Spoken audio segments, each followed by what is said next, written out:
নমস্কার বন্ধুরা, মনি সিম্পল লাইফে আপনাদের সবাইকে স্বাগত। দেখুন আজকে আর নতুন রেসিপি নিয়েছি।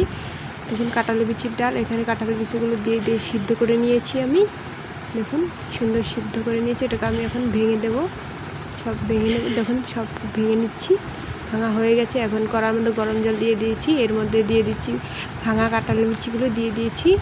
দেখুন আর একটু জাল করে নিয়েছি, এরপর দিয়ে দিচ্ছি এখানে কাঁচা লঙ্কা, লবণ, হলুদ সব কিছু দিয়ে দিলাম।